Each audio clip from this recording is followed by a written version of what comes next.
دو بڑے المناک واقعات پیش آئے۔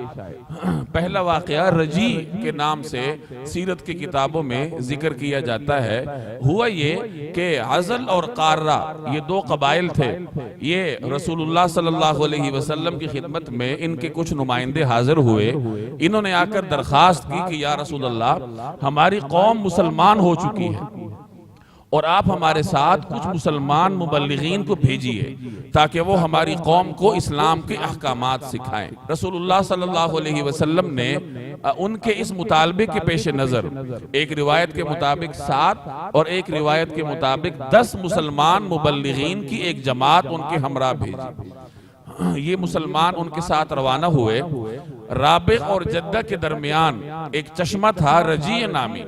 جب یہاں پر پہنچے تو ان 10 مسلمانوں کے جو یہ میزبان تھے عزل اور قارہ کے لوگ، انہوں نے غداری کی اور قریب میں بنو لحیان کا ایک قبیلہ آباد تھا جو مسلمانوں کا دشمن تھا۔ انہوں نے ان کو خبر کر دی کہ اس طریقے سے 10 مسلمان ہمارے ساتھ ہیں، آپ لوگ ان پہ حملہ کر دو۔ تو بنو لحیان کے 100 یا 200 تیر اندازوں نے مسلمانوں کا تعاقب کیا۔ جب ان 10 معصوم مسلمانوں نے ان کو آتا ہوا دیکھا کہ ایک بڑی مسلح فوج ہمارے اوپر حملہ آور ہے، تو انہوں نے بڑھ کر ایک ٹیلے پر پناہ لے لی۔ انہوں نے اس ٹیلے کو گھیر لیا اور مسلمانوں کو کہا کہ آپ لوگ نیچے اتر آئیں، اگر آپ نیچے اتریں گے، ہتھیار ڈال دو، اپنے آپ کو ہمارے حوالے کر دو تو ہم تمہیں امان دے دیں گے، تمہاری جان محفوظ رہے گی۔ ان کے جو سربراہ تھے مسلمانوں کے، حضرت عاصم بن ثابت رضی اللہ تعالی عنہ، انہوں نے کہا کہ میں کسی کافر کا امان یا کافر کا عہد اور پناہ قبول نہیں کرتا۔ چنانچہ انہوں نے مقابلہ کرنے کی کوشش کی تو ان مشرکین نے تیروں کی بوچھاڑ کر دی اور حضرت عاصم رضی اللہ تعالی عنہ اپنے 7 ساتھیوں کے ساتھ موقع پر شہید ہو گئے۔ 3 صحابہ رہ گئے۔ انہوں نے مشرکین کے امان پر اعتماد کیا اور نیچے اتر آئے۔ جیسے ہی اترے تو ان مشرکین نے بدعہدی کرتے ہوئے ان کو باندھنا شروع کیا۔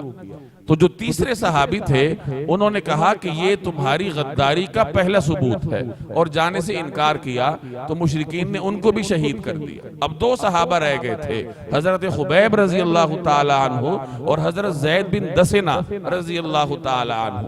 بنو لحیان نے ان کو گرفتار کیا اور ان کو مکہ جا کر بیچ دیا، چونکہ ان حضرات نے بدر کے موقع پر مشرکین کے بڑے بڑے سرداروں کو قتل کیا تھا اور مشرکین ان سے بدلہ لینا چاہتے تھے۔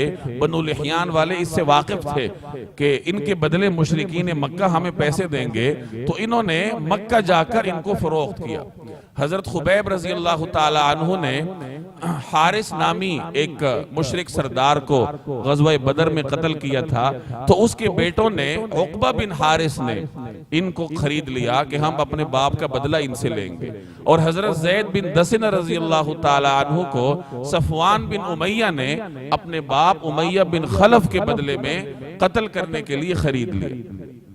اب حضرت خبیب رضی اللہ تعالی عنہ کی شہادت کا واقعہ بڑا المناک ہے۔ یہ حارث کے گھر، عقبہ بن حارث کے گھر میں تھے، اور بعض روایات میں آتا ہے کہ ان کو اللہ نے غیب سے رزق بھی پہنچایا کہ ان کے ہاتھ میں انگور کے خوشے تھے، حالانکہ اس وقت مکہ میں انگور دستیاب نہیں تھی۔ غیب سے اللہ جل جلالہ نے ان کو رزق پہنچایا، اور ایک موقع پر جب ان کے ہاتھ میں پھل اور ایک چھری تھی تو حارث کی نواسی یعنی اسی گھر کی ایک بچی ان کے قریب چلی گئی۔ جب اس کی ماں نے دیکھا تو وہ دنگ رہ گئی، اس کا دل دہل گیا کہ ان کے ہاتھ میں تو چھری ہے، کہیں میری بچی کو مار نہ دے۔ تو حضرت خبیب نے اس کے خوف کو محسوس کیا اور فرمایا کہ چھوٹی بچیوں پر مسلمان کہاں ہاتھ اٹھاتا ہے، یہ تمہاری بچی محفوظ ہی رہے گی۔ چنانچہ دن کے وقت میں قریش ان کو لے گئے مکہ سے حدود حرم سے باہر تنعیم کے مقام پر، اور وہاں سولی ان کے لیے تیار کی۔ ان کو سولی پہ لٹکانے کی کوشش کی انہوں نے، تو انہوں نے ان سے مہلت طلب کی کہ مجھے 2 رکعت نفل پڑھنے کی اجازت دو۔ انہوں نے اجازت دے دی، انہوں نے 2 رکعت نفل پڑھے اور سلام پھیرنے کے بعد کہا کہ میرا دل چاہ رہا تھا کہ نفل لمبے کروں، لیکن اس ڈر سے میں نے لمبے نہیں کیے کہ تم یہ سمجھو گے کہ میں موت سے گھبرا رہا ہوں اور اپنی زندگی کے لمحات کو طول دے رہا ہوں۔ اور ایسے موقع پر انہوں نے شعر کہا کہ ما ابالی حین اقتل مسلما علی ای شق کان للہ مصرعی کہ مجھے کیا پرواہ ہے جب میں حالت اسلام میں اللہ کے حضور اپنی جان پیش کر رہا ہوں تو جس پہلو پر بھی اللہ کے حضور میں اپنی جان حاضر کر دوں پیش کر دوں مجھے اس کی کوئی پرواہ نہیں۔ جب ان کو سولی پر چڑھایا گیا تو چند لمحات پہلے ابو سفیان نے ان سے کہا کہ خبیب کیا تم یہ گوارا کرو گے کہ تم اپنے گھر میں آرام سے بیٹھے رہو اور تمہاری جگہ نعوذ باللہ محمد صلی اللہ علیہ وسلم کو یہ اذیت اور تکلیف دی جائے تو کیا تمہیں یہ گوارا ہے؟ تو حضرت خبیب نے تڑپ کر کہا کہ مجھے تو یہ بھی گوارا نہیں کہ جناب رسول اللہ صلی اللہ علیہ وسلم کے مبارک پاؤں کے تلوے پر کوئی کانٹا بھی چبھے مجھے تو وہ بھی گوارا نہیں ہے۔ یہ ان کا عشق نبوی تھا کہ عین موت کو اپنے سامنے دیکھ کر بھی ایک اذیتناک موت کا سامنا کرتے ہوئے رسول اللہ صلی اللہ علیہ وسلم کا عشق ان کے سینے میں ٹھاٹھے مار رہا تھا۔ چنانچہ اس کے بعد کفار نے انہیں سولی پر لٹکا دیا، ان کی شہادت واقع ہوئی اور انہوں نے ان کی ناش کو اتارنے نہیں دیا۔ یہ ان کا طریقہ کار تھا بدلہ لینے کا۔ تو حضرت عمر بن امیہ زمری رضی اللہ تعالیٰ عنہ ایک صحابی ہیں، انہوں نے رات کے اندھیرے میں خفیہ کاروائی کر کے ان کی ناش مبارک کو اتارا اور لے جا کر اس کی تدفین کر دی۔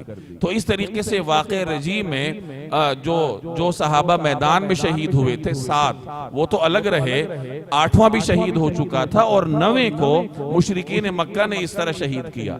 10ویں جو صحابی تھے حضرت زید بن دسنہ رضی اللہ تعالی عنہ انہیں صفوان بن امیہ نے اپنے باپ کے بدلے میں شہید کیا۔ تو اس طرح ان 10 معصوم صحابہ کرام نے اللہ کے راستے میں اپنی جانیں نچھاور کی، حالانکہ یہ مبلغین بن کر جا رہے تھے۔ دشمن نے دھوکہ دیا تھا کہ ہمارے علاقے میں تبلیغ کرے آ کے اور ہمارے لوگوں کو اسلام سکھائیں۔